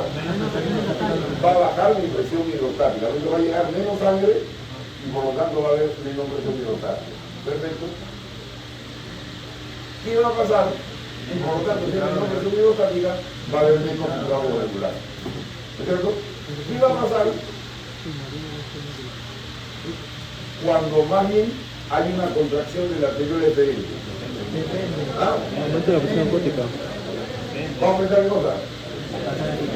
¿Qué aumenta? La presión hidrostática. Y si aumenta la presión hidrostática, ¿qué va a aumentar? Va a aumentar el filtrado glomerular. ¿Ok? Entonces, en base a este mecanismo, a este concepto, es que va a trabajar el riñón. Oye, está bajando la presión arterial, que se contraiga la eferente. ¿No? Oye, ha aumentado la presión, que se relaje la eferente o que se contraiga la eferente, cualquiera de las dos. ¿Estamos? Entonces, ese concepto clave es el que vamos a manejar acá. Ya, y este ya como para uno, ¿ya? Como para uno. A ver, aquí qué pasará si se contrae la eferente. Menor flujo cae la presión hidrostática. Disminuye el flujo renal y la presión de filtración también baja. ¿Qué pasa si disminuye en la aferente, se relaja la aferente? ¿Qué va a pasar? Mayor flujo. Aumenta la dos. ¿Qué va a pasar si se incrementa la aferente, se cierra la aferente? ¿Qué va a pasar? Menor flujo, pero mayor filtración. ¿Aumenta qué cosa? ¿Y qué va a pasar con el flujo renal? ¿Qué va a pasar con el flujo renal? Eso, cae, acuérdense que ahí está la última resistencia. Entonces, ¿qué va a pasar? Disminuye el flujo renal, ¿no? Disminuye el flujo renal y aumenta la presión de filtración. ¿Y qué va a pasar aquí cuando la eferente se abre, se relaja la eferente? ¿Qué va a pasar? Mayor flujo, menor ¿Qué va a pasar con el flujo renal? Aumenta el flujo renal y disminuye la filtración porque aquí va a disminuir la presión hidrostática. Son un aplauso para ustedes mismos, pareja. Un aplauso para ustedes mismos. Muy bien. Entonces, si entendieron eso, entonces lo único que tengo que decirle ahora es lo siguiente. ¿Quiénes son los vasoconstrictores? Simpáticos, angiotensina, endothelina. ¿Y quiénes son en las enfermedades? Estos son en las enfermedades que son más importantes. Prostaglandina, óxido nítrico, la vitamina, que son vasodilatadores. Listo. Entonces vamos ahora sí de frente al mecanismo. ¿Ya entendieron cómo trabajamos? Si entendieron esto, ya entienden todo lo que viene. Facilito. No, pregunta el examen. Listo. Entonces, el primer mecanismo es el mecanismo intrínseco, que se llama de intrínseco, es el mismo riñón, y por eso decimos que es autorregulación. No necesito ninguna hormona, ni de nada, el riñón solito se regula. Es el mecanismo intrínseco. ¿Qué pasa? Este mecanismo intrínseco, ¿qué cosa determina? Que acá está la presión arterial media, ¿ok? Entonces, este es el flujo sanguíneo renal. Se supone que a mayor presión arterial va a haber mayor flujo sanguíneo renal, ¿no es cierto? Pero ¿qué ocurre? Que hay una meseta, y este es el filtrado glomerular. Hay una meseta. ¿Qué cosa me dice esta meseta? De 625 milímetros cúbicos. Por más que aumente la presión arterial, yo voy a mantener una meseta de 625 sin que se modifique el volumen de plasmático. Y la filtración siempre va a ser 125 a pesar de que no aumenta la presión arterial. Es lo que se llama la autorregulación. ¿En qué límite soy yo capaz de autorregular? Entre esos límites. Cuando la presión arterial media está entre 80 y 130 milímetros de mercurio. ¿Qué ocurre? Cuando la presión, yo tengo la presión arterial media en 90, 100, 110, 120, mi filtrado glomerular va a seguir siendo 125. Pero cuando mi presión arterial media se da a 140, 150, mi flujo sanguíneo renal aumenta, aunque mi filtrado glomerular se mantenga. Y cuando le digo la presión arterial sistólica 60%, 70 milímetros de mercurio, 60% de la sistólica, 60 milímetros de mercurio, y me baja porque tengo presión de 100, de 80, de 60, entonces tengo yo que tener una presión arterial media muy por debajo de 80 para que el filtrado glomerular disminuya junto con el flujo plasmático renal. ¿Estamos? Entonces hay un rango de autorregulación que se modifique la presión, en este rango no se modifica el volumen de filtrado glomerular. Eso es lo que se llama la autorregulación. ¿Ok? Entonces, en el ejemplo que decía, yo una mañana me levanto con 120, vengo a la facultad, me molesto porque ataco, me sube a 180, y en la noche llego a mi casa, estoy 140, normal, siempre mi flujo sanguíneo renal va a ser 625, mi flujo plasmático renal, y siempre mi filtrado glomerular va a ser 125. ¿Ok? A mi opinión me interesa un pepino mi fluctuación de presión. Ahora, ¿cómo se produce el mecanismo? Bien fácil. Se mantiene el mismo volumen de filtrado con variaciones de 60 a 130 milímetros de mercurio. Y ojo acá, presión arterial media. Ya en Enrique Ruiz me enseñó cómo se saca la presión arterial media. Hay una fórmula. Se demuestra en riñones desverbados y trasplantados. O sea, que quitan el riñón y sigue cumpliendo con otra función. Dos mecanismos para esa autorregulación. Balance tubulo-glomerular y reflejo miogénico. Veremos el reflejo miogénico.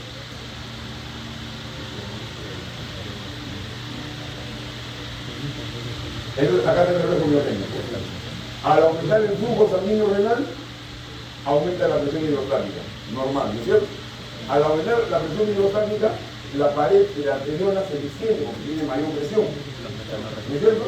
Y entonces, en base a un mecanismo reflejo, se abren los canales de sodio y de calcio y se va a producir la contracción de la arteriola media.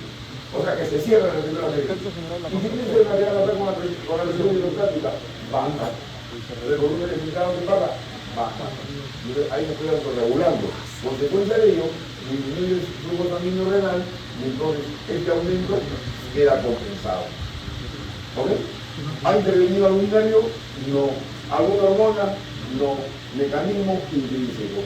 ¿Cuál es el mecanismo intrínseco primero que estamos revisando? El miogénico. Miogénico, que se origina en el músculo. Al aumentar la presión, se produce la contracción y disminuye el flujo sanguíneo y con él la presión hidrostática y con él el filtrado glomerular. Ahí está. ¿Eso no ocurre? Ya. ¿Quién sería el río? ¿Ah? Reflejo miogénico, ¿no? Acá hacen lo mismo. Aumento de la presión arterial, distensión de las arteriolas conferentes, reflejo miogénico, constricción de la arteriola, aumento de la resistencia. ¿No es cierto? Y de otro lado, aumentaría el flujo, disminuiría el flujo, equilibrio el flujo se mantiene constante, no se modifica. O sea, por el aumento de la presión aumentaría el flujo, ¿no es cierto? Pero al producir la constricción disminuye el flujo y se mantiene el equilibrio. Y lo mismo para la disminución de la presión arterial. No sigo más. Segundo mecanismo, reflejo túbulo glomerular.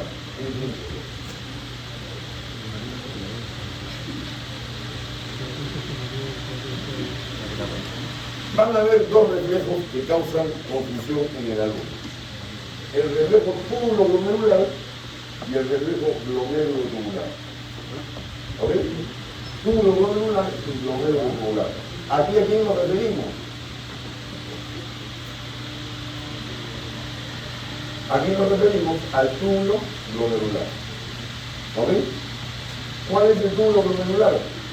Que se disminuye la cantidad de sodio en la mácula densa, yo voy a tener un efecto que va a ser mediado por la adenosina para la arteriola referente para que ella secrete la renina. Y al salir la renina, ¿qué va a producir? Contracción de la arteriola. Después la arteriola va a aumentar la presión.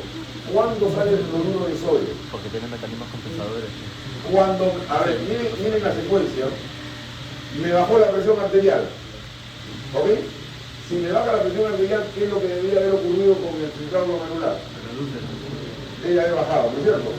Y si ha bajado el filtrado glomerular, ¿qué debe haber pasado con la cantidad de cloruro de sodio que va por los tubos? Debe haber aumentado o disminuido. Entonces, eso es lo que capta la mácula densa. La mácula densa dice, oye, compadre, bajó el cloruro de sodio. Quiere decir que bajó la presión, ¿no? Ha bajado la presión porque hay menos cloruro de sodio. Renina, date una vueltita, sal y estimula la angiotensina para que produzca la contracción y suba la presión. ¿Ok? Eso es lo que se llama el reflejo, el mecanismo túbulo glomerular. ¿Dónde comenzó el reflejo? ¿En el glomérulo o en el túbulo? ¿Dónde comenzó? En el túbulo, en la mácula densa. Por eso se llama túbulo glomerular. El que vamos a ver en la próxima clase se llama glomérulo tubular. Porque comienza en un número y termina en el túbulo. ¿Ok? Este es el túbulo glomerular. Como ven, en estos dos mecanismos, yo necesitaba un medio, el simpático, el parasimpático, no. ¿He necesitado alguna hormona que venga de afuera? No. Son mecanismos intrínsecos que funcionan en un riñón aplantado, en un riñón denervado. ¿Ok? Entonces, rebobinando. Vamos rebobinando. Porque le dan muchos conceptos y se vayan a perder. Acá. El concepto está acá. Es el concepto de autorregulación. Y a pesar de las modificaciones, de la presión arterial que está aquí en la abscisa, que va aumentando, a pesar del aumento de la presión arterial, el filtrado glomerular se mantiene estable y el flujo sanguíneo, también el flujo plasmático, el flujo sanguíneo se mantiene estable. ¿Ok? Se autorregula. ¿Y en qué rango se autorregula? Entre 80 y 130 de presión arterial. No, eso que era, Cuando está por debajo de 80 de presión arterial media, ahí cae el flujo sanguíneo.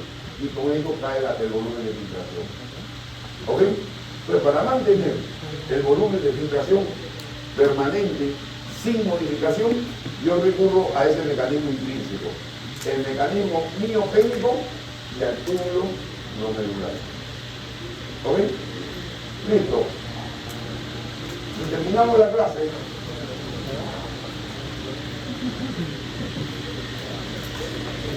Ya estudiamos el rico, ¿no? Ajá. Ya, este cuadro que es para uno, ¿no? Y ya está, ahí le queda. Ahí le queda. Listo, ya. Este cuadro es para uno. Disminuye el filtrado glomerular. Disminuye la carga tubular del cloruro de sodio. Eso estimula la mácula densa. La mácula densa le pasa del talán a la yunta. ¿Con qué sustancia le pasa el talán? ¿Cuál es la sustancia que la mácula densa va a ir a la yunta glomerular? ¿Me escucho? Adenosina. Le va a pasar la adenosina a la yunta glomerular que va a secretar la mina, que va a activar el sistema de angiotensina. Y ¿qué hace la angiotensina? Contrae el anterior excedente. Y con eso que estoy haciendo, aumentar el filtrado glomerular. Y compensé lo que había disminuido. Dijo de nosotros, ¿no? Adenosina, la adenosina. Ahí. La misma que contrae el torpedo diferente. ¿Quién trabaja aquí? ¿Quién trabaja acá? La anteriola excedente. Acción de la angiotensina. ¿Quién más estimula la célula de luz glomerular? El simpático directamente la puede estimular. También la pueden estimular el sistema simpático.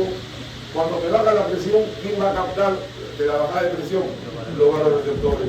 Y los vasoreceptores, a través del mismo simpático, pueden estimular la célula de luz glomerular. Y lo que viene en la mácula densa ya acabamos de ver. Ya, esto ya voy a, ya no, ya esto ya para buscar, no. Ya. Uy. Ya me la pasé muy mal. Listo, aquí me voy a esta clase, a este apunto aquí para acabar la clase. ¿Qué tal ahí? ¿Todo bien? Rematamos con depuración de creatinina o concepto de aclaramiento. Depuración o clínica. Miren, ese nombre de depuración realmente es feo. No me da el concepto de depuración, de la pura, la impura, qué cosa. El término que más me gustaría a mí para mis alumnos es aclaramiento. Porque aclaramiento sí, más o menos me dice cuál es el concepto. ¿Qué cosa vendría a ser el aclaramiento o depuración? Es lo que yo limpio de la sangre. ¿No es cierto? O sea, ¿cuánto de sangre queda limpio de alguna sustancia? ¿Está bien? Aclaramiento. Sino que además esa cantidad de sangre que queda limpia de alguna sustancia, la digo yo en términos de tiempo, en minutos. ¿Qué cantidad de sangre queda limpio de una sustancia al pasar por un riñón? Al pasar por los riñones, en minutos. ¿Ok? Entonces, cuando yo digo, voy con cifras, la creatinina tiene un aclaramiento de 120 mililitros por minuto. ¿Ok? ¿Qué estoy diciendo? ¿Qué estoy diciendo? Digo, el aclaramiento de la creatinina es 120 mililitros por minuto. ¿Qué es lo que estoy diciendo en base a ese concepto? Que 120 mililitros de sangre quedaron sin creatinina en un minuto de pasar por el riñón. ¿Está bien? Es el concepto de aclaramiento. Bueno, el término aclaramiento es más bonito que depuración. Depuración será depuración. Entonces, vamos aquí al concepto. Es la cantidad de sangre que queda libre de una sustancia luego pasar por el riñón en un determinado tiempo. Usualmente al minuto. Muy bien. Ya. Así como para uno, ¿ya? Como para uno. Cada cuadradito es 100 y ahí hay una sustancia, una bolita y una sustancia. Entonces, ¿qué pasa? En 500 centímetros cúbicos entran al riñón. En un minuto cada centímetro tiene un gramo. Es un gramo. Al pasar por el riñón hecho original, 3 gramos. ¿No? 3 gramos. ¿Ok? Y entonces, ¿cómo se va la sangre? ¿Se va limpio totalmente? No, queda con programa. ¿Cuándo se va limpio? ¿Ah? ¿Cuándo se va limpio? Entonces, el aclaramiento de esa bola negra es 300 centímetros cúbicos por minuto. ¿Está bien? Antes a mis alumnos decía para agua limpia. entraron 500 de sangre con 5 gramos. ¿Ok? Al pasar por el riñón yo oriné 3 gramos. Por lo tanto me quedaron 2 gramos. ¿Cuánto quedó de sangre libre de esa sustancia? 300 centímetros cúbicos. Esta es la depuración por el aclaramiento. ¿Ok?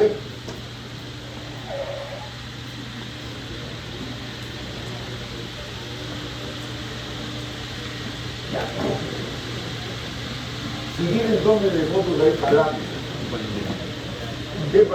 para que la analicen y le digan ustedes la forma en su casa tranquilo. No quiero meterme la parte matemática.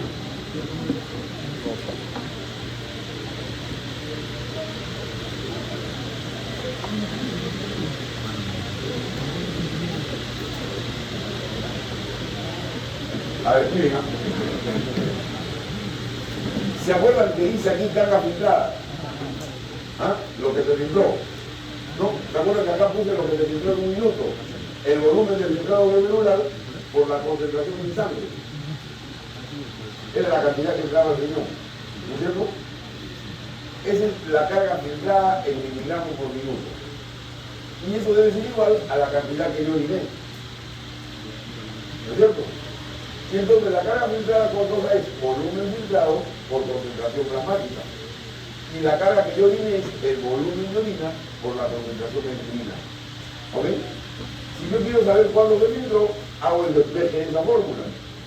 Volumen filtrado que está acá es igual volumen de orina por concentración urinaria por concentración plasmática. ¿Ok? Y eso es una fórmula. Esa es la fórmula. Y aquí yo he determinado la filtración glomerular multiplicando la concentración plasmática por el volumen urinario sobre la concentración urinaria. Y eso se refleja en esta fórmula que nos va a llevar por toda su vida. La fórmula de la depuración, que es U, que es volumen urinario, concentración en la orina de la sustancia, B, volumen urinario, y B, concentración plasmática. ¿Ok? Ahora bien,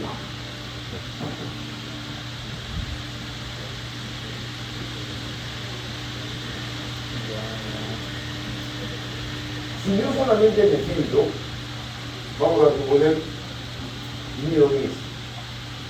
Pero si yo me filtro y me secreto, yo voy a dejar más cantidad de sangre limpia. ¿No es cierto? No solamente me he filtrado, sino también me he secretado. Será mayor la cantidad de sangre que quede aclarada.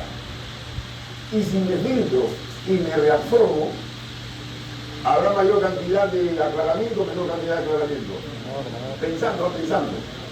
Será menor, ¿no es cierto? Entonces, cuando yo hago la depuración de una sustancia, en función de su resultado, yo sabré si solamente se filtra, si se filtra y se reabsorbe, o si se filtra y se secreta. ¿Estamos? Entonces, acá está. Las sustancias que solamente se filtran, ¿para qué me sirven? Me van a servir para medir el filtrado glomerular. ¿Y quién es la sustancia que solamente se filtra? La creatinina. Y entonces por aquí, a ver, que tenga algún paciente, algún familiar, que al hospital, oye, le han pedido a mi papá que le hagan una depuración de creatinina. El pobre viejo está de orina, le han dicho que comienza a orinar a las 8 de la mañana y que la última orina de las 8 de la mañana el día siguiente se aparece el viejo con 2 botellas de Coca-Cola de 3 litros allá al hospital con todo lo que ha orinado. ¿Para qué es eso? Para medir el volumen urinario. Le van a medir la concentración de orina, de creatinina en orina, y le van a sacar sangre para ver la concentración del plasma en sangre. UDP. ¿Y qué me van a sacar? La depuración de creatinina. ¿Y con eso qué me están determinando? ¿Con eso qué me están determinando? No escucho. ¿Cuánto filtra? ¿Y cuál es la función más importante del riñón? Entonces, si a mí me sale 50 de filtración de depuración de 50 de depuración de creatinina, ¿qué me está diciendo? ¿Qué me está diciendo? Que solamente estoy filtrando 50 centímetros cúbicos por minuto. O sea que mi función está por la mitad. Menos de la mitad. Si al abuelito le voy a llevar sus 3 litros de agua que no le hacen toda su depuración y le sale 90 centímetros cúbicos por minuto, me lo llevo a mi abuelo a comer churrasco con todo porque está como fuerte su riñón. ¿No? 90, 120 centímetros de sustancia para mi abuelo. ¿Ok? Entonces, concepto.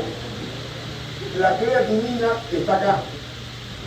Como la creatinina que te sirve para medir la filtración glomerular. Si yo le hago la filtración a la glucosa, por ejemplo, que se filtra y se reabsorbe, la depuración me va a salir. A ver, ¿yo orino glucosa o no orino glucosa? No. ¿Orino o no orino glucosa? ¿No escucho? ¿Sí o no? No. ¿Cuánto será la depuración de glucosa? 100%. ¿Ah? ¿100%? No, 0. ¿Cuánto será la depuración de glucosa?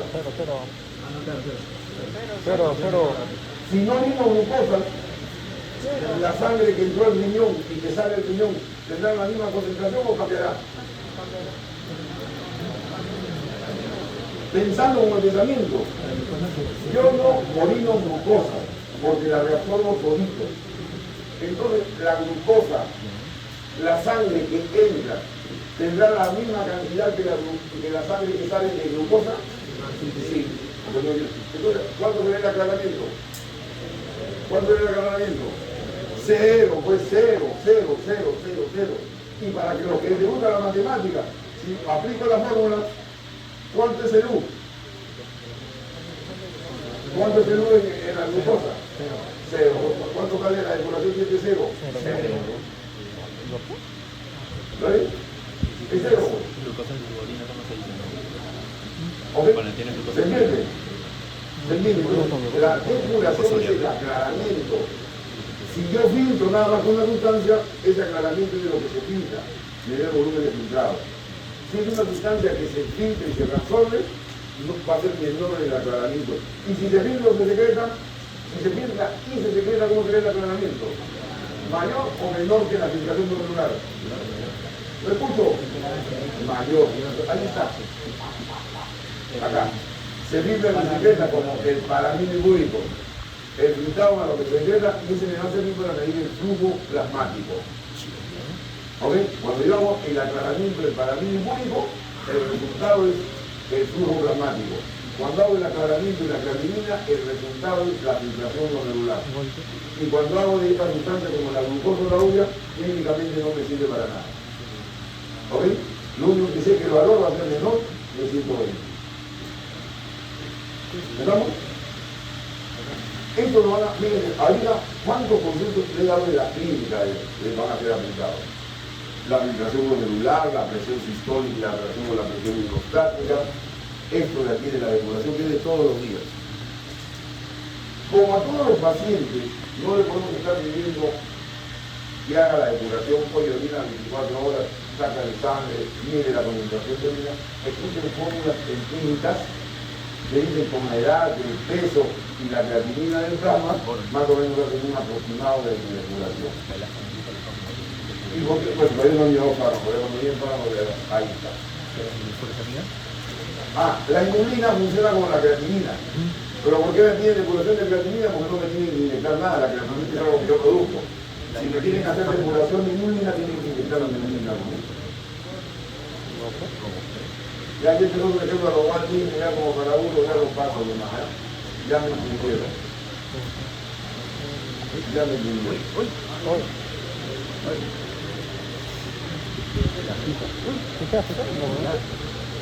Pregunta de examen. A ver a ver, con esto me acabo. ¿Cuánto te acabó la clase? ¿Cuál es la respuesta?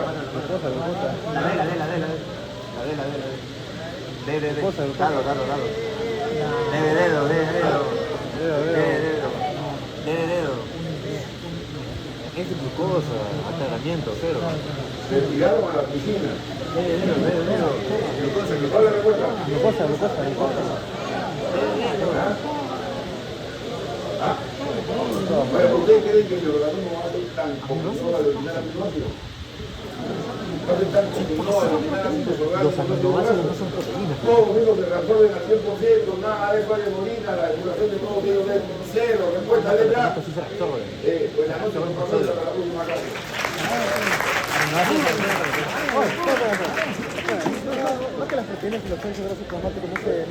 Escucha, los aminoácidos sí pasan, se reabsorben con el sodio. Igual que la glucosa, se reabsorbe con el sodio. Todo